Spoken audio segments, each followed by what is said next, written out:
प्यारे बच्चों, आज हम बात करेंगे कि अगर एक इलेक्ट्रिक डाइपोल को हम इलेक्ट्रिक फील्ड में रखते हैं, यूनिफॉर्म इलेक्ट्रिक फील्ड में रखते हैं, तो उस पर कितना फोर्स लगेगा और कितना टॉर्क लगेगा. So let us consider an electric dipole consisting of minus q charge at A and plus q charge at B. AB is the length of the dipole, which is equal to 2A. E vector is the uniform electric field. Uniform electric field को कैसे show करते हैं? By equidistant parallel lines. Theta is angle between the electric dipole and electric field. Dipole moment किसके बराबर होता है? Dipole moment P vector is the product of either charge and the length of the dipole, Q into 2A. और direction क्या होती है? Its direction is from minus Q charge to plus Q charge. बच्चों, इतना तो आप जानते हैं कि अगर एक चार्ज को हम इलेक्ट्रिक फील्ड में रखते हैं तो उस पर फोर्स लगता है. अगर यूनिट पॉजिटिव चार्ज को हम इलेक्ट्रिक फील्ड E में रखते हैं तो उस पर फोर्स लगेगा Q into E along the direction of electric field.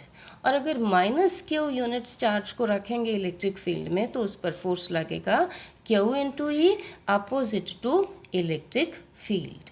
अब ये दोनों फोर्सेस QE और QE ये दोनों इक्वल और अपोजिट हैं, तो टोटल जो फोर्स है वो डाइपोल पर कितना हो जाएगा? 0. But these two forces are equal opposite. They are acting at two different points of the same object. They form a couple. अब ये कपल ट्राई करेगा डाइपोल को रोटेट करना. ये रोटेट करेगा, it will try to rotate the dipole in clockwise direction. चलिए find out करते हैं मोमेंट ऑफ दिस कपल और the torque on the dipole.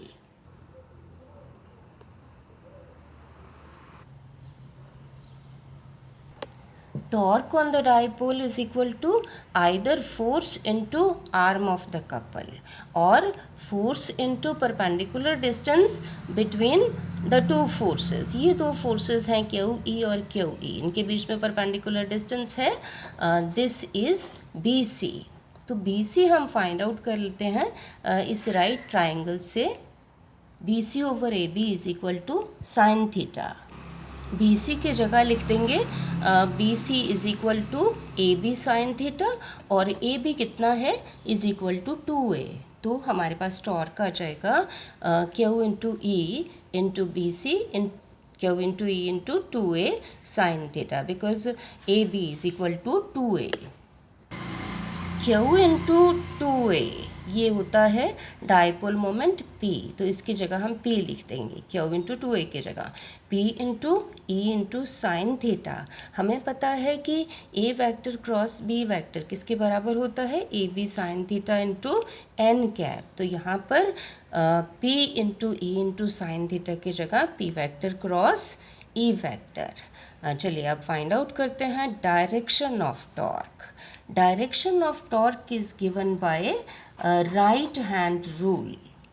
देखिए कि जब हम अपने राइट हैंड की फिंगर्स को कर्ल करते हैं P वेक्टर से E वेक्टर की तरफ, तो ये कर्ल हो रही हैं क्लॉकवाइज डायरेक्शन में. थंब पॉइंट कर रहा है perpendicular to the plane of the paper and directed inward और अवे फ्रॉम द रीडर. तो डायरेक्शन ऑफ टॉर्क क्या हो जाएगी?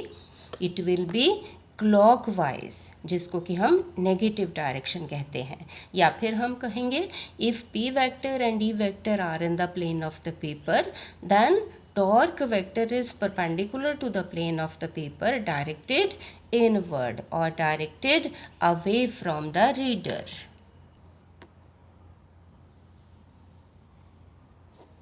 Now if theta is equal to 0, अगर theta 0 है तो dipole is along E vector. This is the position of stable equilibrium.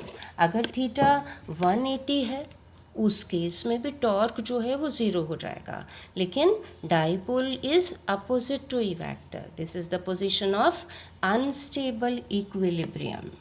लेकिन अगर थीटा 90 डिग्री है, theta is equal to 90 degree, उस केस में डाइपोल जो है वो परपेंडिकुलर होगा इलेक्ट्रिक फील्ड के, और टॉर्क कितना हो जाएगा, P into E into sine 90 which is equal to P into E, maximum torque. So बच्चों, आपने पढ़ा कि अगर एक डाइपोल को रखते हैं इलेक्ट्रिक फील्ड में तो उस पर फोर्स कितना लगेगा, ज़ीरो, और टॉर्क लगेगा P vector cross E vector. Thank you.